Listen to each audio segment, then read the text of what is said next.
السلام علیکم ورحمۃ اللہ۔ ان الحمد للہ نحمده ونستعینه ونستغفره ونعوذ باللہ من شرور انفسنا ومن سیئات اعمالنا من يهده اللہ فلا مضل له ومن يضلل فلا هادی له واشهد ان لا الہ الا اللہ واشهد ان محمدا عبده ورسوله اما بعد فان خیر الحدیث کتاب اللہ وخیر الہدی ہدی محمد صلی اللہ علیہ وآلہ آلہ وسلم وشر الامور محدثاتها وکل محدثۃ بدعہ وکل بدعۃ ضلالہ وکل ضلالۃ فی النار۔ ہر قسم کی تعریف اور شکر اللہ رب العزت کے لیے لائق اور زیبا ہے، جو ساری کائنات کا ایک و تنہا خالق، مالک، مربی اور منتظم ہے۔ درود و سلام ہو انبیاء اکرام پر، خصوصاً نبی مکرم رحمت للعالمین امام الانبیاء محمد الرسول اللہ صلی اللہ علیہ وسلم پر اور آپ کے اصحاب پر۔ اللہم صلی علی محمد وعلی آل محمد کما صلیت علی ابراہیم وعلی آل ابراہیم انک حمید مجید۔ اللہم بارک علی محمد وعلی آل محمد کما بارکت علی ابراہیم وعلی آل ابراہیم انک حمید مجید۔ معزز سامعین، آج سورہ مومنون کی آیت نمبر 12 سے انشاءاللہ کلاس رہے گی۔ لفظی ترجمے کے اوپر غور کریں۔ اعوذ باللہ من الشیطان الرجیم، اے اللہ ہم تیری پناہ میں آتے ہیں شیطان سے۔ اے اللہ تو ہمیں شیطان کے مکر و فریب سے بچا لے کہ وہ تیرے کلام سے، تیرے دین سے ہمیں دور کر دے۔ بسم اللہ الرحمن الرحیم، اللہ کے نام سے جو بڑا مہربان، بار بار رحم فرمانے والا ہے۔ وَلَقَدْ، اور البتہ تحقیق، خلقنا، پیدا کیا ہم نے، اللہ رب العزت نے، انسان کو، من سلالتن، جوہر سے، نچوڑ سے، من تین سے، مٹی کے، ثم، پھر، جعلناہ، بنایا ہم نے اسے، نطفتن، نطفہ، فی قرار مکین، ایک محفوظ ٹھکانے میں، ثم، پھر، خلقنا، بنایا ہم نے، نطفتہ، نطفے کو، علقتن، علقہ، جمع ہوا خون، فخلقنا، پھر بنایا ہم نے، علقتہ، جمے ہوئے خون کو، مدغتن، مدغہ، گوشت کی بوٹی، فخلقنا، پھر بنایا ہم نے، مدغتہ، بوٹی کو، عظامن، ہڈیاں، فکسونا، پھر بنایا ہم نے، عظامہ، ہڈیوں کو، لحمن، گوشت، ثم، پھر، انشانہ، اٹھایا ہم نے اسے، خلقن، مخلوق، آخرہ، دوسری، فتبارک اللہ، تو بہت بابرکت ہے اللہ، احسن، جو سب سے اچھا ہے، احسن الخالقین، جو سب سے اچھا ہے پیدا کرنے والا، ثم، پھر، انکم، بے شک تم، بعد ذالک، بعد اس کے، لمیتون، ضرور مرنے والے ہو، ثم، پھر، انکم، بے شک تم، ثم، پھر، انکم، بے شک تم، یوم القیامتی، دن قیامت کے، تبعثون، تم اٹھائے جاؤ گے۔ تفسیر ابن کثیر، جلد نمبر 4، صفحہ نمبر 238۔ یہاں سے حضرت آدم یعنی انسان کا اعجاز بتایا جا رہا ہے کہ اللہ سبحانہ تعالیٰ نے انسان کی پیدائش کے پہلے، آدم علیہ السلام کی پیدائش کے پہلے، آدم علیہ السلام کا ذکر خیر کیا فرشتوں کے بیچ میں۔ دوسری مخلوق کے تعلق سے ایسا نہیں ملتا کہ اس کی پیدائش کے پہلے اس کا ذکر ہو کسی مخلوق کا۔ دوسرا، انسان کے بننے کی اسٹیپ بھی بتایا اللہ سبحانہ تعالیٰ نے، یعنی انسان کی تخلیق کے تدریجی مراحل بیان کیے گئے۔ تیسرا، پہلے انسان کی ضرورتوں کو اللہ سبحانہ تعالیٰ نے پیدا کیا، بعد میں انسان کو پیدا کیا، یعنی پہلے اس کی فیسلٹی کی چیزیں بنائی گئی، پھر اس کو بنایا گیا۔ چوتھا، انسان کو اللہ نے جنت میں چھوڑا، یعنی آدم علیہ السلام کو جنت عطا کی اور ہمیں جنت کا راستہ عطا کیا۔ آپ کو اور ہمیں جنت کا راستہ اللہ رب العزت نے عطا کیا۔ اب ہم چاہیں تو اس راستے میں چل کر کے ہمارے آبائی وطن یعنی ہمارے باپ کے گھر آدم علیہ السلام جنت میں ہم پہنچ جائیں، اور چاہیں تو اس راستے میں نہ چل کر کے اور ابلیس کے راستے میں چل کر کے جہنم میں چلے جائیں۔ معزز سامعین، آج جو آیتیں ہم پڑھنے والے ہیں اس میں اللہ کی تخلیق کا ذکر ہے، اللہ کی نعمتوں کا ذکر ہے۔ پچھلی کلاس میں مومنوں کی صفات کا ذکر تھا۔ سوال یہ ہوتا ہے کہ پچھلی کلاس کی جو آیتیں تھیں مومنوں کی صفات، آج جو آیتیں آنے والی ہیں اس کے بعد مومن کی صفات کے بعد، اس سے اس کا کیا تعلق ہے؟ تو تعلق یہ ہے کہ جو مومن کی صفات بتائی گئی، یہ مومن بن کیسے جاتا ہے، یہ مومن بنتا کیسے؟ تو یہ بنتا ہے اللہ کی تخلیق پر غور و فکر کر کے، جو ان آیتوں میں اللہ رب العزت ہمیں بتا رہا ہے، اللہ کے کلام پر غور و فکر کر کے، اللہ کی نعمتوں کو دیکھ کر کے، اللہ کی نعمتوں کو جان کے، اس کی آیتوں پر ایمان لا کر کے بندہ ایمان والا بنتا ہے۔ دیکھتے ہیں اللہ رب العزت کی قدرت کا بہترین شاہکار حضرت انسان، یعنی ہماری تخلیق کا اللہ رب العزت نے ذکر خیر کیا کہ ہم نے اس کو کس طرح تدریجاً اسٹیپ بائی اسٹیپ اس کو اس دنیا کے اندر پہنچایا۔ اللہ فرماتا ہے اعوذ باللہ من الشیطان الرجیم، اور بلا شبہ یعنی اس میں کوئی شک نہیں ہے کہ ہم نے انسان کو مٹی کے جوہر سے پیدا کیا ہے، مٹی سے پیدا کیا۔ تو مٹی سے کیسے پیدا کیا وہ بھی مختلف مقامات پر اللہ رب العزت نے قرآن میں بتایا۔ ایک جگہ فرماتا ہے سورہ صافات آیت نمبر 11، لیسدار مٹی سے پیدا کیا، یعنی مٹی کو پہلے خمیر کیا گیا پانی ڈال کر کے، اور جب وہ لیسدار بن گئی یعنی چپکنے والی بن گئی، جیسا کہ سورہ ہجر آیت نمبر 26 میں اللہ فرماتا ہے سلسال من حمام مسنون، کھنکھناتی مٹی سے، وہ سڑے ہوئے گارے میں سے تھی، گارے میں سے ہے۔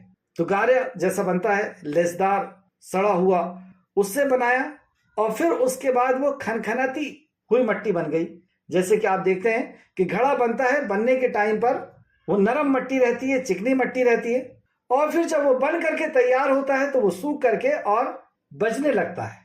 تیسرے مقام پہ اللہ سبحانہ تعالیٰ فرماتا ہے سورہ روم آیت نمبر 20، اور اس نے انسان، سورہ روم آیت نمبر 20، اور اسی کے نشانات میں سے ہے کہ اس نے تمہیں مٹی سے پیدا کیا۔ اللہ رب العزت کے نشانات میں سے ہے کہ تمہیں اس نے مٹی سے پیدا کیا، پھر اچانک تم انسان ہو جو ہر طرف پھیل رہے ہو، جا بجا پھیل رہے ہو، یعنی ہر طرف پھیل رہے ہو۔ اب مٹی سے اللہ نے پیدا کیا، تو مٹی کی جو فطرت ہے یا جو صفات ہیں وہ ساری صفات انسان کے اندر ہے۔ مٹی کئی کلر کی ہوتی ہے، انسان بھی کئی کلر کے۔ مٹی کہیں بنجر ہوتی ہے، کہیں اپجاؤ ہوتی ہے، اس طریقے سے انسان اچھے بھی ہیں برے بھی ہیں۔ مٹی کہیں کی سخت ہوتی ہے، کہیں کی نرم ہوتی ہے، کہیں کی میڈیم ہوتی ہے۔ تو کوئی انسان سخت ہوتا ہے، نرم ہوتا ہے۔ اس سب کو نبی مکرم صلی اللہ علیہ وسلم نے اس انداز میں بیان فرمایا۔ امام احمد نے ابو موسیٰ رضی اللہ عنہ کی روایت کو بیان کیا ہے کہ نبی کریم صلی اللہ علیہ وسلم نے فرمایا بے شک اللہ تعالیٰ نے آدم علیہ السلام کو مٹی کے ایک مٹھی سے پیدا کیا، یعنی ایک مٹھی مٹی سے آدم علیہ السلام کو پیدا کیا، جسے اس نے ساری زمین سے اکٹھا کیا، مطلب ایک مٹھی مٹی ساری زمین سے اکٹھا کیا۔ تو اسے زمین کے مطابق منو آدم پیدا ہوئے کہ ان میں سے کچھ کا رنگ سرخ ہے، کچھ کا سفید، کچھ کا سیاہ یعنی کالا، اور کچھ کا بین بین یعنی ان میں سے ملتا جلتا۔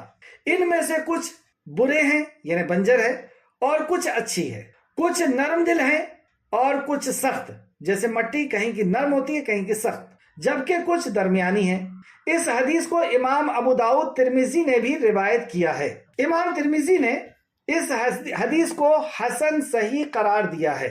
مسند احمد جلد نمبر 4 صفحہ نمبر 400، ابو داؤد حدیث نمبر 4693، ترمذی حدیث نمبر 2955۔ یہاں پہ آپ نے غور کیا ہوگا کہ امام ترمذی نے اسے حسن صحیح قرار دیا ہے۔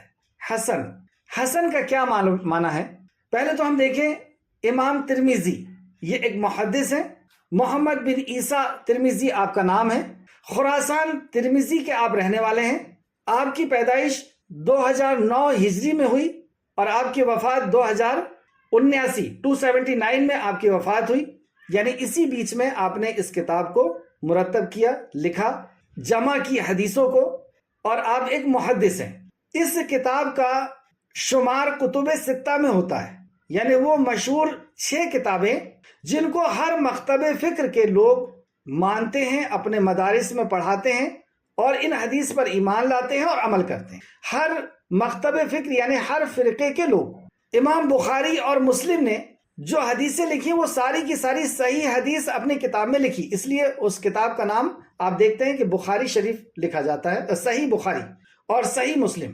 لیکن اب یہ جو 4 کتابیں ہیں، ترمذی، ابن ماجہ، ابو داؤد، نسائی، اس میں صحیح حدیث بھی ہے، ضعیف بھی ہے، موضوع بھی ہے، حسن بھی ہے۔ صحیح وہ جس کی سند، جس کی چین کو محدثین نے اس فن کے اعتبار سے، جو فن قرآن و حدیث کی روشنی میں انہیں ملا، اس سے چیک کیا کہ فلاں نے فلاں سے سنا، فلاں نے فلاں سے سنا، ان کا سماع، ان کا سننا ثابت ہے یا نہیں، یہ ان کے شاگرد تھے یا نہیں، اور ان کی پوری علت کہ ان کا حفظ کیسا تھا، ان کا دین کیسا تھا، ان کا کیریکٹر کیسا تھا، ان کا وفات کیسے ہوئی، وہ ساری چیزیں۔ اور پھر متن یعنی ٹیکسٹ، اور یہ دونوں چیز مل کر کے حدیث بنتی ہے، سند اور متن، یہ دونوں چیز مل کر کے یعنی چین اور جو بات آپ صلی اللہ علیہ وسلم کی ہے اس بات کو ملا کر کے حدیث بنتی۔ تو محدث جس نے یہ حدیث لکھی ہے، جیسے یہاں پہ ہم نے ترمذی دیکھا، اور یہاں آگے میں لکھا ہوا ہے صفحہ نمبر 239 تفسیر ابن کثیر، امام ترمذی نے اس حدیث کو حسن صحیح قرار دیا، یعنی اس حدیث کو امام ترمذی نے نوٹ کیا اور پھر اس کے اوپر اس کا حکم لگایا، اس کی علت بیان کی، اس کا حکم لگایا کہ یہ حدیث صحیح ہے۔ تو کیا پتہ چلا کہ امام ترمذی نے اس حدیث کو لے کر کے آیا، پھر اس کی تخریج کیا، اس کو چیک کیا، اپنے اس فن سے جو فن قرآن و حدیث کی روشنی میں آپ نے تیار کیا، چین کو یعنی سند کو چیک کرنے کا، اور پھر چیک کر کے اس کے اوپر حکم لگایا کہ حدیث صحیح ہے۔ صحیح ہے یعنی یہ واقعی رسول اللہ صلی اللہ علیہ وسلم کی بات ہے۔ تو حسن کا کیا مطلب ہے؟ صحیح کے بعد اس کا درجہ ہے۔ تو یہ دونوں حدیث یعنی حسن اور صحیح، اس پر ہمیں ایمان لانا ہے، عمل کرنا ہے۔ اس کے بعد حدیث ہوتی ہے ضعیف اور موضوع۔ ضعیف یعنی جس کے راویوں میں کچھ اس رولز کے اعتبار سے کچھ کمی ہے، اور وہ کمی کو بھی وہ نوٹ کر دیتے ہیں۔ اور موضوع یعنی جو گڑی ہوئی حدیث ہے، جھوٹی ہے، یعنی یہ رسول اللہ کی بات نہیں ہے، ایسا کر کے وہ اس حدیث کے نیچے لکھ دیتے ہیں۔ تو جب یہ موضوع ہے، جھوٹی ہے، تو پھر کیوں لکھے؟ اس لیے لکھے کہ آگے آنے والے کو آسانی ہو جائے کہ یہ حدیث اگر وہ کہیں اور سے پڑھیں تو انہیں یہ پتہ چل جائے کہ امام ترمذی نے، ابن ماجہ نے، ابو داؤد نے، نسائی نے یا کس محدث نے اس کے اوپر کیا حکم لگایا اور کیوں لگایا۔ کیونکہ ہم لوگوں کے پاس وہ علم نہیں ہے کہ ہم ایک ایک راوی کو ہم چیک کر سکیں، ان کی ڈیٹیل کو ہم رکھ سکیں اپنے پاس، یہ ایک بہت بڑا علم ہے، اور ہر کسی کے پاس یہ طاقت نہیں ہوتی۔ تو انہوں نے صحیح اور ضعیف اور موضوع اور حسن سب کو اکٹھا کر کے اور سب کے اوپر حکم لگا دیے۔ یہ ایک بہت بڑا کام ان محدثین نے کیا، الحمدللہ، اللہ رب العزت ان کو جزائے خیر دے، ان کی قبروں کو نور سے منور فرما دے، آمین یا رب العالمین۔ اور واقعی ان کی قبریں نور سے اللہ رب العزت نے منور کر کے دنیا والوں کو دکھا دیا۔ یہ دعا پر سے مجھے بات یاد آئی، امام بخاری رحمۃ اللہ علیہ کو جب لحد میں لٹانے لگے، قبر کے اندر لٹانے لگے، تو کچھ لوگوں نے وہاں کی مٹی کو اٹھا کے لا لیا، کیونکہ وہ مٹی مشک بن گئی تھی، خوشبو بن گئی تھی۔ اللہ اکبر، کیسا قبول کیا اللہ رب العزت نے ان لوگوں کو۔ اور واقعی آپ دیکھیں، پورا مسلمان، پورا ایمان والا اس بات پر اس کا اتفاق ہے کہ قرآن کے بعد سب سے صحیح اگر کوئی کتاب ہے تو وہ بخاری شریف ہے، جو نبی مکرم صلی اللہ علیہ وسلم کی باتیں جس کے اندر لکھی، اور بہت محنت کے ساتھ امام بخاری نے اس کتاب کو لکھا، اور اس کے بعد آپ اس دنیا کے اندر تقریباً 30 سال رہے، بخاری لکھنے کے بعد 30 سال رہے، اور اس کتاب کو تقریباً 1 لاکھ محدثوں کو چیک کرایا کہ اس کی کوئی حدیث غلط تو نہیں ہے، اس کے اندر راوی میں کوئی مسٹیک تو نہیں، اور سارے محدثوں نے چیک کر کے پھر حکم لگایا کہ حدیث صحیح۔ اور اس کے بعد بھی جو محدث آئے آج تک، ناصر الدین البانی جیسے محدث بھی، انہوں نے بھی بخاری اور مسلم کو چیک کر لیا، اور سب نے پھر حکم لگایا کہ یہ واقعی نبی مکرم صلی اللہ علیہ وسلم کی بات۔ ایک بات اور بھی سمجھ لیں کہ حدیث کے اوپر جتنی محنت ہوئی ہے، دنیا کے کسی علم پر اتنی محنت نہیں ہوئی، کسی فیلڈ پر اتنی محنت نہیں ہوئی۔ ایک ایک حدیث کے اوپر اللہ کیا مقام ہے رسول مکرم صلی اللہ علیہ وسلم کا۔ یہ دین کو اللہ رب العزت نے ایسا محفوظ کر دیا کہ قیامت تک آنے والا انسان، کیونکہ اللہ نے فرمایا نا کہ میں نے اس کلام کو نازل کیا ہے، نحن نزلنا الذکر وإنا لہ لحافظون، کہ میں نے اس کو نازل کیا اور میں اس کی حفاظت کروں گا۔ واقعی اللہ رب العزت نے اس کلام کی حفاظت کیا، کیونکہ یہ کلام کا ہی حصہ ہے حدیث، کلام کا ہی حصہ ہے حدیث۔ کیسے کلام کا حصہ ہے؟ اللہ رب العزت نے فرمایا کہ میرے نبی اپنے طرف سے کچھ نہیں کہتا، وحی یوحا، وہ وہی کہتا جو وحی الہی ہے۔ دوسرے مقام پہ فرمایا کہ اس کا یاد کرا دینا اور اس کا ایکسپلین کروا دینا، اس کا بیان کروا دینا ہمارے ذمہ ہے، یعنی بیان کروا دینا، اس کو ایکسپلین کروا دینا، اس کی تفسیر کرا دینا، اس کے تعلق سے حدیث بیان کر دینا، یہ بھی ہمارے ذمہ ہے۔ گویا کہ حدیث بھی وحی الہی ہے، اور اس کی بے شمار دلیلیں ہیں۔ بہرحال یہ بات یہاں سے نکل گئی. تو اس حدیث کو، جو حدیث نبی مکرم صلی اللہ علیہ وسلم کا فرمان کہ مٹی، اللہ رب العزت نے ایک مٹھی مٹی لی، زمین کے مختلف علاقوں سے لی گئی، اس لیے انسان الگ الگ کلر کا، اچھا اور برا، اور سخت اور نرم ہوتا ہے. آئیں اب حضرت انسان کی تخلیق کا ذکر یہاں سے شروع ہوتا ہے. اور بلا شبہ وَلَقَدْ خَلَقْنَا الْإِنسَانَ مِنْ سُلَالَةٍ مِنْ طِينٍ، اور بلا شبہ ہم نے انسان کو مٹی کے جوہر سے پیدا کیا. پھر ہم نے ثُمَّ خَلَقْنَاهُ نُطْفَةً مِنْ قَرَارٍ مَكِينٍ، پھر ہم نے اسے ایک محفوظ قرارگاہ یعنی رحم مادر، ماں کے کوکھ میں نطفہ بنا کر رکھا.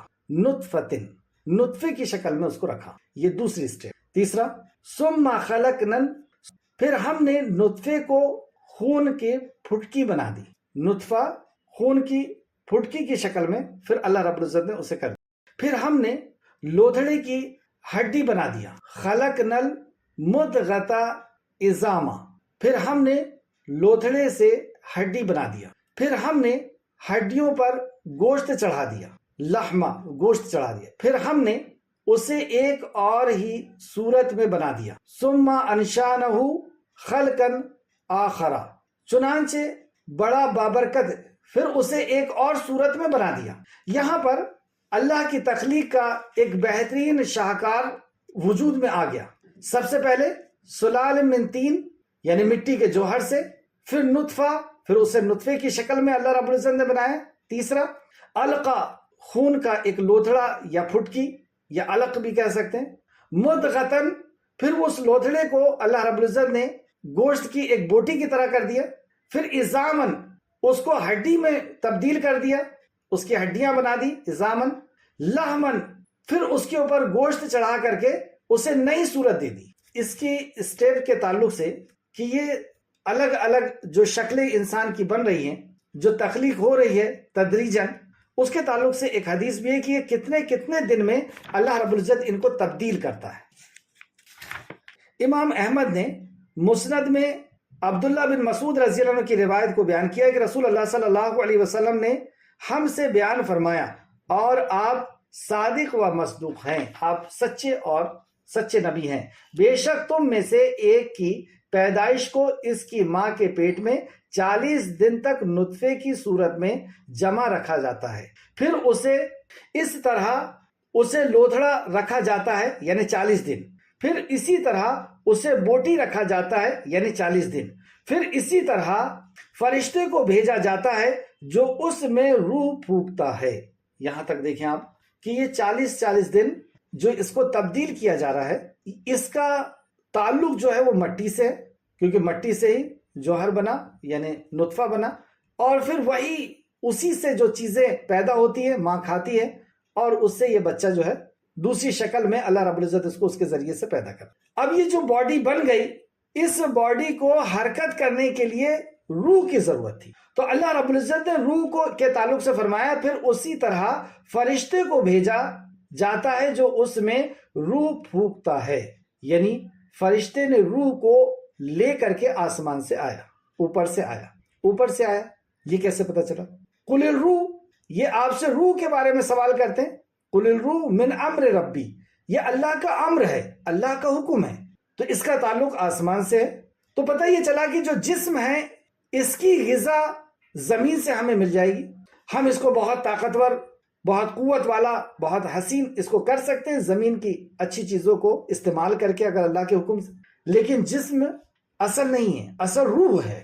روح جتنی اسٹرانگ ہوگی اتنا ہی اسٹرانگ وہ برین کو، دل کو آرڈر کرے گی، اور پھر اتنا ہی اسٹرانگ انسان کے فیصلے ہوں گے، اس کے عمل ہوں گے، اس کے کیریکٹر ہوگا. تو روح کو بھی غذا چاہیے. روح آسمان سے آئی ہے، اس کی غذا بھی اوپر سے ہی آئے گی. کیا دلیل ہے کہ اوپر سے آئے گی؟ اللہ فرماتا اللہ، خبردار ہو جاؤ، اللہ بذکر اللہ تطمئن القلوب، دلوں کا سکون تو اللہ کے ذکر میں ہے. اور اللہ کا ذکر یعنی اللہ کا حکم. اور آپ دیکھ لیں کہ جب بھی ہم اللہ کے حکم پر عمل کرتے ہیں ہمیں سکون ملتا ہے. اللہ کی نافرمانی پہ عمل کرتے ہیں، شیطان کے حکم پر عمل کرتے ہیں تو بے چینی اور گھبراہٹ ملتی. آپ دیکھ لیں جب چور چوری کرتا ہے، جب کوئی مرڈر کرنے والا مرڈر کرتا ہے، اس کے اندر کیسی بے چینی اور پریشانی، اس کے پورا جسم برداشت نہیں کرتا اس چیز. اور جب ہم کوئی نیک کام کرتے ہیں تو آپ اس میں غور کر کے دیکھیں کہ جب آپ کسی کو کھانا ہی کھلاتے ہیں، کسی فقیر کو، یا کوئی بھی نیک کام کرتے ہیں، آپ کو دل میں اطمینان ملتا، اور اسی دل کے سکون کے لیے پوری دنیا پریشان۔ کوئی یہ سمجھ رہا ہے کہ بڑی سیٹ میں ہم کو سکون مل جائے گا تو وہ بڑی سیٹ حاصل کرنے میں لگا ہوا ہے، کوئی یہ سمجھتا ہے کہ نکاح کرنے میں سکون میں، کوئی یہ سمجھتا ہے کہ دولت میں سکون مل جائے گا، وہ دولت کے پیچھے بھاگ رہا ہے، دو سونے کے بھی پہاڑ ہو جائیں تو بھی وہ تیسرے کے پیچھے لگا رہتا ہے۔ اس کا مطلب کہ سکون پیسے میں نہیں ہے، ورنہ ایک وقت ایسا آتا ہے کہ انسان کہتا ہے کہ پیسہ مجھے مل گیا، سکون مجھے مل گیا، اب مجھے پیسے نہیں کمانا۔ لیکن آپ کبھی ایسا نہیں دیکھیں گے کہ جو بڑی سیٹ کو حاصل کر کے یہ بول دے یا دولت کو حاصل کر کے یہ بول دے کہ اب مجھے نہیں کمانا ہے، جس وجہ سے میں کما رہا تھا دل کے سکون کے لیے، وہ مجھے مل گیا۔ تو اللہ نے فرمایا خبردار ہو جاؤ، جس کے لیے تم پریشان ہو، جنگلوں اور پہاڑوں پہ گھوم رہے ہو۔ بعض دفعہ آپ دیکھیں کہ لوگ دل کے سکون کے لیے کیا کیا چیز نہیں کرتے ہیں۔ تو اللہ بذکر اللہ تطمئن القلوب، دلوں کا سکون تو اللہ کے ذکر میں ہے، اللہ کی یاد میں ہے، اللہ کے ذکر میں ہے، اللہ کے حکم میں ہے۔ تو یہ روح اللہ رب العزت نے فرشتے سے پہنچایا، اور ماں کی کوکھ میں جب بچہ 40 دن بن کر کے وہ تیار ہوا ہے، اور اب اس جسم سے روح کو جوڑ دیا گیا۔ پھر نبی کریم صلی اللہ علیہ وسلم فرماتے ہیں اور فرشتے کو 4 باتوں کے لکھنے کا حکم دیا جاتا ہے۔ اس کے بعد فرشتے کو 4 چیزیں، یہ ہے تقدیر، لکھنے کا حکم دیا جاتا ہے۔ اس کا رزق، زندگی گزارنے کا کیا کیا سامان اس کو ملنا ہے، کیا چیزیں ملنا ہے، کیا کھائے گا، کیا سام لکھ دیا جائے، اور اس کی موت کب ہوگی، کہاں ہوگی، کس جگہ ہوگی، موت لکھ دی جائے۔ دوسرا، اس کا عمل لکھا جاتا ہے، اس کی بات کا کہ وہ بدبخت ہے یا سعادت مند۔ پس اس ذات کی قسم جس کے سوا کوئی معبود نہیں، تم میں سے ایک شخص اہل جنت کیسے عمل کرتا ہے۔ لفظ پہ غور کریں، تم میں سے ایک شخص اہل جنت کیسے عمل کرتا ہے، مطلب اس کے عمل دیکھ کر کے ایسا لگتا ہے کہ یہ جنت والا عمل ہے، لیکن بہتر تو اللہ ہی جانتا ہے کہ وہ عمل کیسا ہے۔ وہ دکھنے میں تو خوبصورت ہے، کئی عمل دکھنے میں بہت خوبصورت ہوتے ہیں لیکن وہ سنت کے مطابق نہیں ہوتے یا اخلاص کے ساتھ نہیں ہوتے۔ تو فرمایا پس اس ذات کی قسم جس کے سوا کوئی معبود نہیں، تم میں سے ایک شخص اہل جنت کیسے عمل کرتا رہتا ہے، حتیٰ کہ اس کی اور جنت کے درمیان صرف ایک ہاتھ کا فاصلہ رہ جاتا ہے، مطلب موت کے قریب آ گیا ہے، مرنے والا، موت بڑھاپے میں آ چکا ہے، صرف ایک ہاتھ کا فاصلہ رہ جاتا ہے، مگر کتاب سبقت لے جاتی ہے، یعنی جو تقدیر میں اس کا لکھا ہوا ہے وہ اس کے اوپر غالب آتا ہے، اور اس کا خاتمہ جہنمیوں کے سے عمل پر ہوتا ہے، جہنمیوں کے سے عمل پر ہوتا ہے اس کا خاتمہ۔ تو اصل ہے خاتمہ کہ ہمارا خاتمہ کس چیز پر ہو رہا ہے، جہنمیوں کے عمل پر ہو رہا ہے، جنتیوں کے عمل پر ہو رہا ہے۔ آگے آپ صلی اللہ علیہ وسلم نے فرمایا جس کی وجہ سے وہ جہنم میں داخل ہو جاتا ہے، کیونکہ اس کا خاتمہ جس پر ہوا اسی کا اس پر انجام ہوا۔ اور ایک شخص اہل دوزخ کے سے عمل کرتا رہتا ہے حتیٰ کہ اس کے اور دوزخ کے درمیان ایک ہاتھ کا فاصلہ رہ جاتا ہے، مگر کتاب اس سے سبقت لے جاتی ہے، کتاب اس پہ غالب آ جاتی ہے، اور اس کا خاتمہ جہنمیوں کے کسی عمل پر ہو جاتا ہے، اور اس کا خاتمہ جنتیوں کے کسی عمل پر ہو جاتا ہے، اور وہ جنت میں داخل ہو جاتا ہے۔ اس کو امام بخاری اور امام مسلم نے بھی روایت کیا ہے۔ مسند احمد جلد نمبر 1 صفحہ نمبر 382 382، بخاری شریف حدیث نمبر 6594 اور مسلم شریف حدیث نمبر 2643۔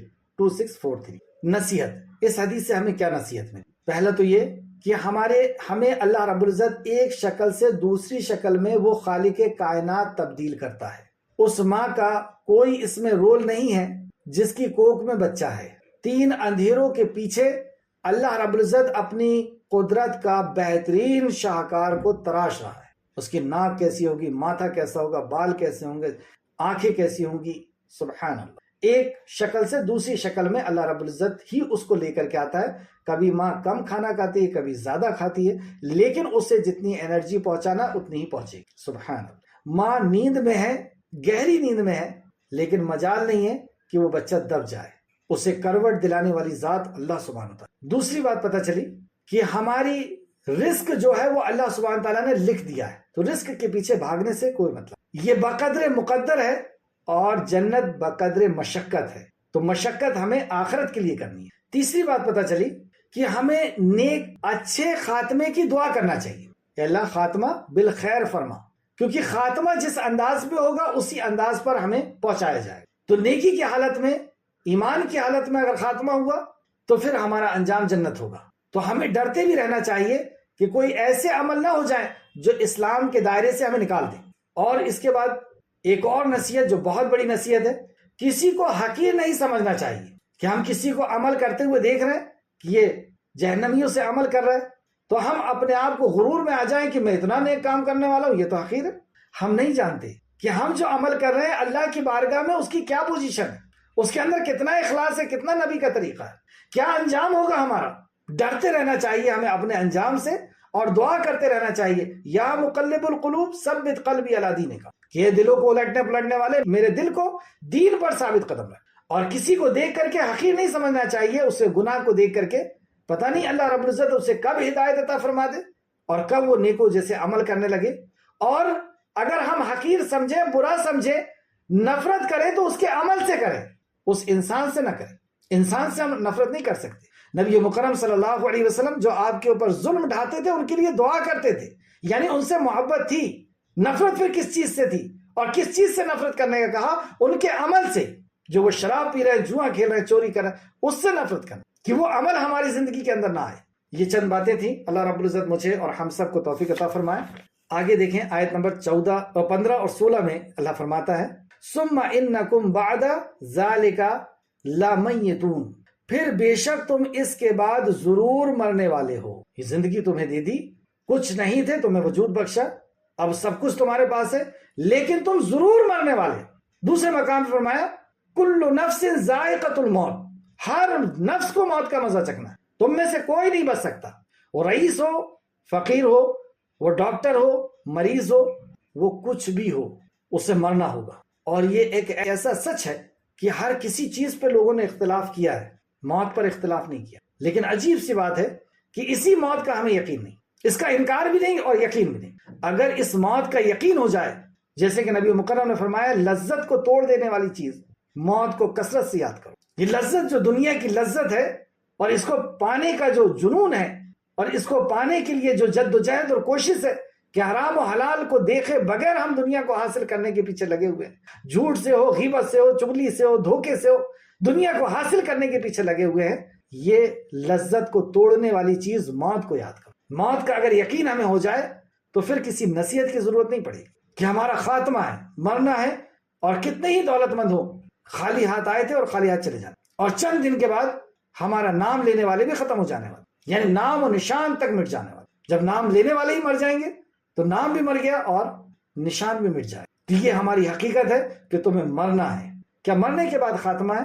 موت خاتمہ نہیں ہے، موت کوئی برائی کا نام نہیں ہے، موت نام ہے انتقال، کہتے نا منتقل ہونا، اس دنیا سے دوسری دنیا میں منتقل ہوں گے۔ ماں کی کوکھ سے دنیا کے اندر آئے اور دنیا سے قبر کے اندر جائیں گے، اور قبر کے بعد پھر دوسری دنیا کے اندر منتقل ہونا ہے، جیسا کہ اللہ نے فرمایا ثم انکم یوم القیامت تبعثون، پھر یقیناً تم یوم قیامت دوبارہ اٹھائے جاؤ گے، تم یقیناً اٹھائے جاؤ گے۔ جس رب نے تمہیں اس انداز سے پیدا کیا وہ تمہیں پھر سے اٹھا کر کے اپنے بارگاہ میں کھڑا کرے گا۔ کیوں اٹھانا چاہتا ہے؟ سورہ عنکبوت آیت نمبر 20 میں جواب دے کہ تمہیں یہ فیسلٹی دے دی، عیش و آرام دے دیا، کھا پی لیے، اب تمہیں کیوں اٹھایا جائے؟ تو اللہ رب العزت نے ہمیں دنیا کی نعمتیں بخشی، اور سب سے عظیم نعمت کہ ہمیں اپنا اتنا خوبصورت اور اتنا اچھا جسم عطا کیا، پھر ہمیں موت دے دے گا، پھر اٹھائے گا۔ کیوں؟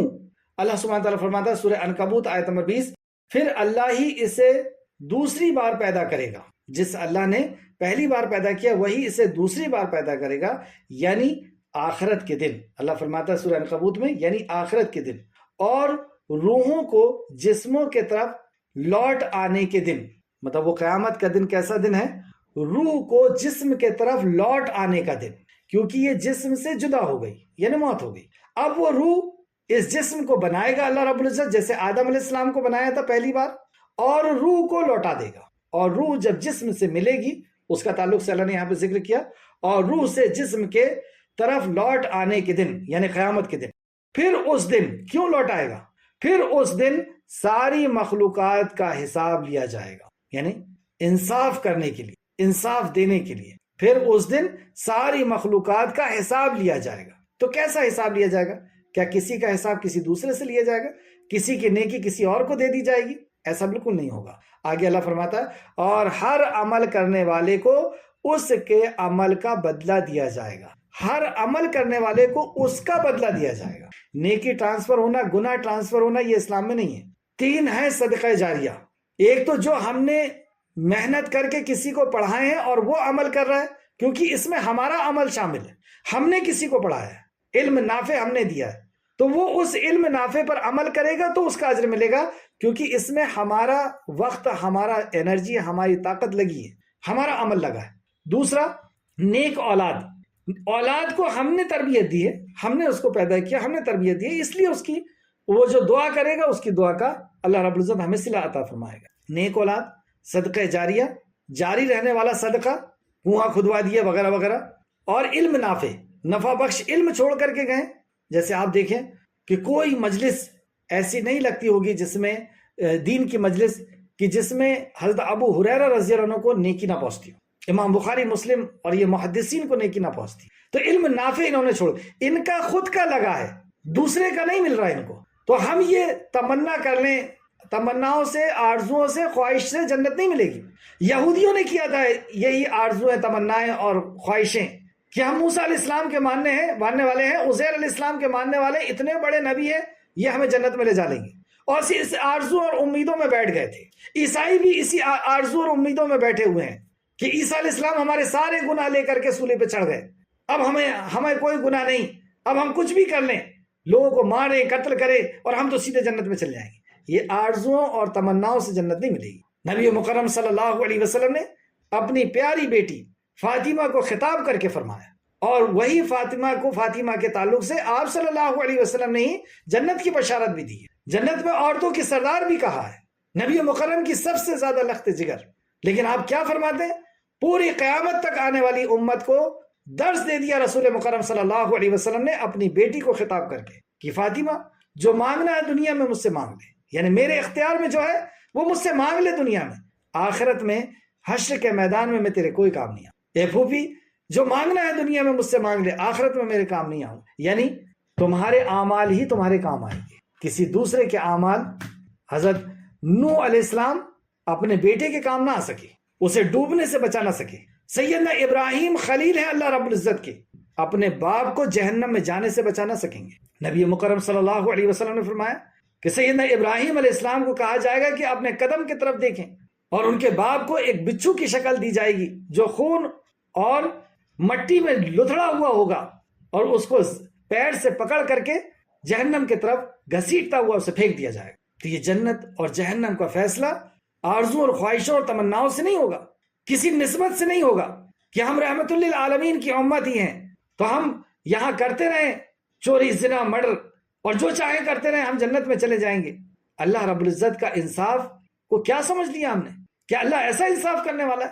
ہر نماز میں اللہ یاد دلاتا ہے مالک یوم الدین، میں ہوں بدلے کے دن کا مالک. اور اس کا حصہ انصاف کیسا ہوگا؟ جس سے ذرہ برابر بھی نیکی کی ہوگی، جس نے ذرہ برابر بھی نیکی کی ہوگی وہ اپنی نیکی کو دیکھے گا، اور شر یہ ہے جس نے ذرہ برابر بھی شر کیا ہوگا وہ اپنے شر کو دیکھے گا. ایسا انصاف کرے گا اللہ سبحانہ وتعالی. تو اس آیت میں فرمایا اور ہر عمل کرنے والے کو اس کے عمل کا بدلہ دیا جائے، اس کے عمل کا بدلہ دیا جائے گا. قرآن کی آیت ہے، پڑھ لیں آپ، سورہ عنکبوت آیت نمبر 20. اچھے عمل کا اچھا بدلہ اور برے عمل کا برا بدلہ. کسی کو ہم دن بھر گناہ کریں اور ٹرانسفر کر دیں، یہ نہیں چلے گا کہ یا اللہ جتنا گناہ کیا میں نے سب اس کو پہنچ جائے، اور جتنا قرآن پڑھا میں نے وہ اس کو پہنچ جائے.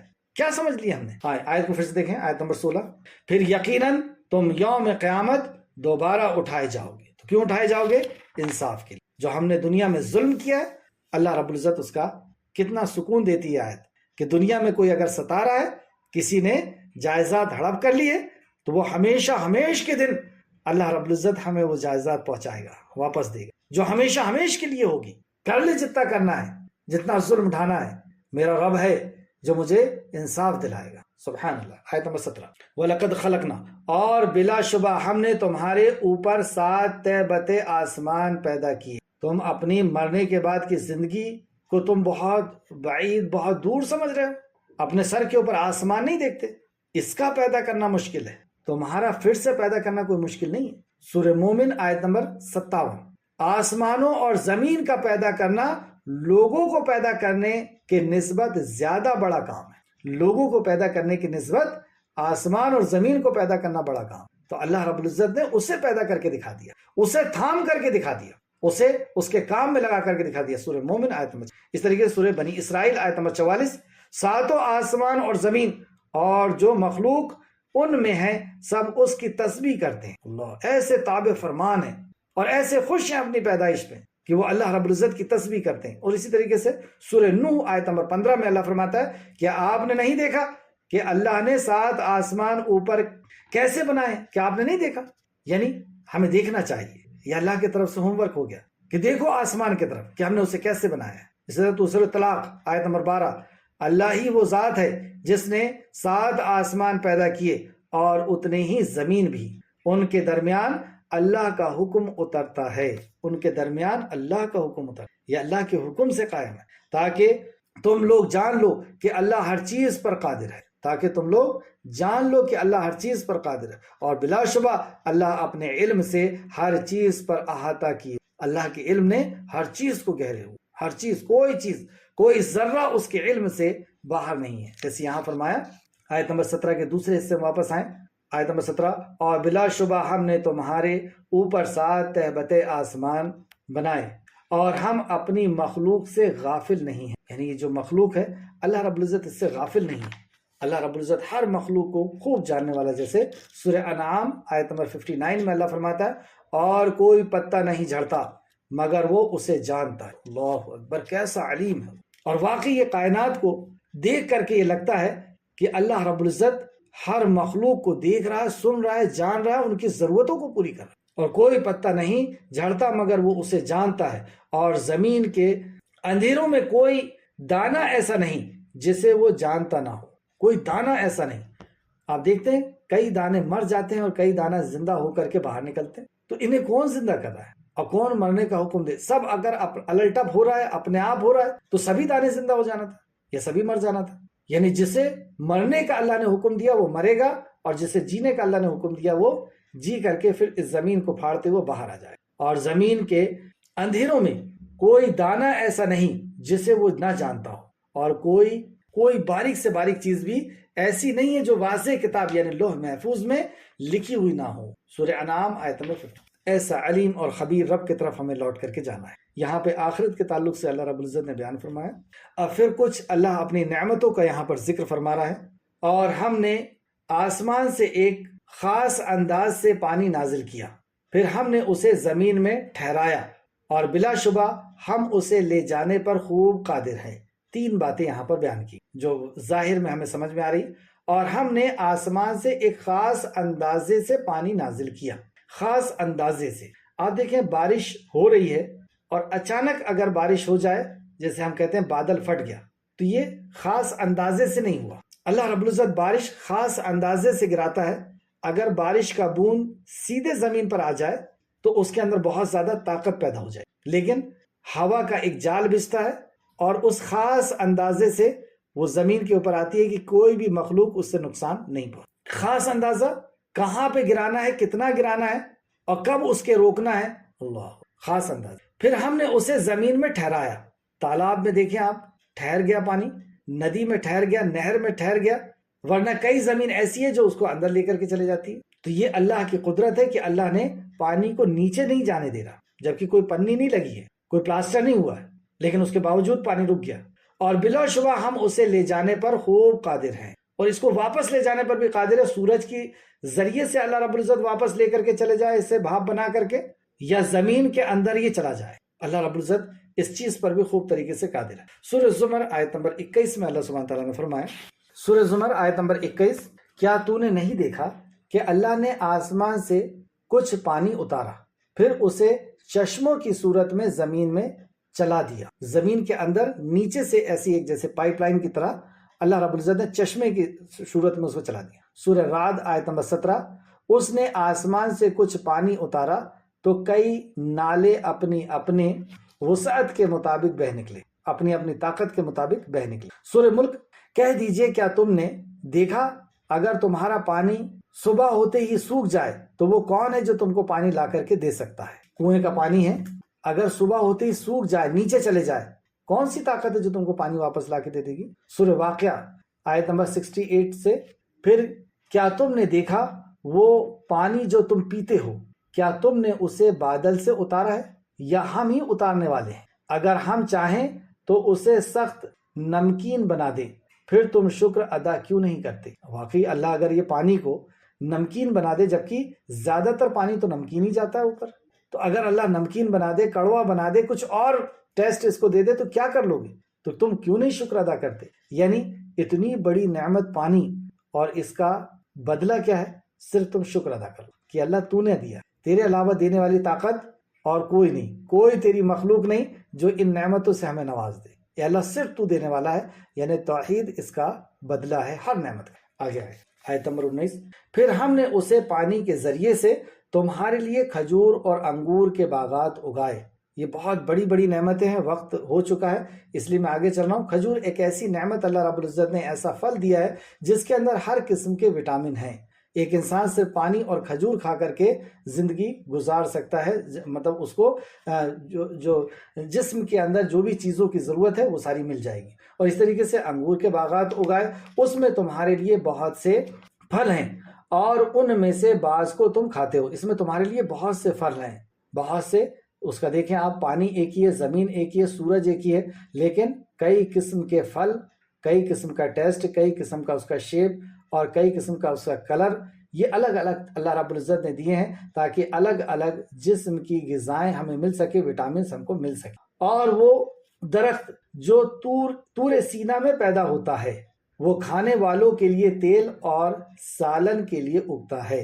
یہ اللہ رب العزت نے اپنی نعمت کے شکل میں یہ نعمتیں گنا رہا ہے۔ اور وہ درخت جو طور سینا میں پیدا ہوتا ہے، کون سا درخت ہے جو طور سینا میں پیدا ہوتا ہے اور جس کا تیل اور سالن کے لیے بھی، اس کو تیل کے لیے بھی استعمال کیا جاتا ہے، سالن کے لیے استعمال کیا جاتا ہے، تو یہ ہے وہ زیتون، جس کے تعلق سے اللہ رب العزت نے سورہ 3 آیت نمبر 1 سے 3 میں فرمایا، وَالتِّينِ وَالزَّيْتُونِ وَطُورِ سِینَا، قسم ہے انجیر کی اور زیتون کی اور طور سینا کی۔ تو طور سینا جہاں پہ موسیٰ علیہ السلام کو اللہ رب العزت نے خطاب کیا، اور یہ قسم کھا کر کے اللہ رب العزت نے اس کی عظمت کو بتا دیا۔ تو اس کی بہت عظمت ہے، بہت سی بیماریوں کے اندر یہ شفا اللہ رب العزت نے اس کے اندر رکھی ہے، برکت رکھی ہے۔ ہمیں چاہیے کہ وہ چیزیں جو نبی کریم صلی اللہ علیہ وسلم نے ہمیں بتائی ہے قرآن کے ذریعے سے یا حدیث کے ذریعے سے، جو ہمیں ملا ہے، اس پہ ہم ایمان لائیں اور اپنی صحت و تندرستی کے لیے اس کو استعمال کریں۔ جیسے کھجور ہے اور زیتون ہے، اسی طریقے سے انجیر ہے اور شہد ہے۔ شہد کو اللہ نے قرآن میں کہا کہ اس میں شفا ہے، کلونجی ہے۔ اللہ رب العزت ہمیں اس کو کھانے کی توفیق عطا فرمائے۔ سیدنا عمر بن خطاب رضی اللہ عنہ بیان کرتے ہیں، رسول اللہ صلی اللہ علیہ وسلم نے فرمایا، زیتون کو سالن بناؤ اور بطور تیل استعمال کرو۔ زیتون کو سالن بناؤ اور بطور تیل استعمال کرو، کیونکہ یہ مبارک درخت سے نکلتا ہے، مبارک درخت سے نکلتا ہے۔ اس کے آپ طب نبوی اور جدید سائنس کے اندر جو بک ہے، اس کے اندر آپ دیکھ سکتے ہیں کہ بے شمار فائدے بتائے گئے ہیں۔ تو ابن ماجہ کی حدیث ہے 3319، ابن ماجہ 3319، ترمذی شریف حدیث نمبر 1851۔ آگے آئیں آج کی کلاس کی آخری دو آیت، اور بلا شبہ، یعنی اس میں کوئی شک نہیں کہ تمہارے لیے چوپائے بھی ضرور سامان عبرت ہیں، مطلب تمہاری غور و فکر کرنے کے لیے، عبرت اور نصیحت حاصل کرنے کے لیے یہ جانور بھی بہت بڑی چیز کہ یہ اس سے تم کیا کچھ نہیں حاصل کرتے ہو، ہم تمہیں اس میں سے پلاتے ہیں جو ان کے پیٹ میں ہوتا ہے۔ اللہ، پیٹ کے اندر آپ دیکھیں کہ گوبر کی بھی جو ہے نسیں ہیں، خون کی بھی نسیں ہیں، اور اسی کے بیچ میں سے صاف ستھرا دودھ جو ہے وہ ہمیں نکل رہا ہے، نہ اس میں گوبر کی بدبو اور ذائقہ ہے اور نہ خون کی اس کے اندر بدبو اور ذائقہ۔ یہ قدرت صرف اور صرف اللہ سبحانہ وتعالیٰ کی، کہ بھوسا وہ کھا رہا ہے اور لیکن ہمیں ایک وٹامن سے بھرا ہوا، انرجی اور حرارت سے بھری ہوئی چیز ہمیں اللہ رب العزت دے رہا ہے۔ تو ہمیں اللہ فرماتا ہے ہم تمہیں اس میں سے پلاتے ہیں جو ان کے پیٹ میں ہے، یعنی دودھ ہے، اور تمہارے لیے ان میں کثیر منافع، یعنی اس میں تمہارے لیے بہت سارے منافع ہیں، اس کے اون سے اور بھی ساری چیزوں سے، اور ان میں سے بعض کو تم کھاتے بھی ہو، کھانے کے لیے بھی تم استعمال کرتے ہو۔ سورہ نحل آیت نمبر 5 سے 8 میں آپ دیکھ لیں، وقت کافی ہو چکا ہے۔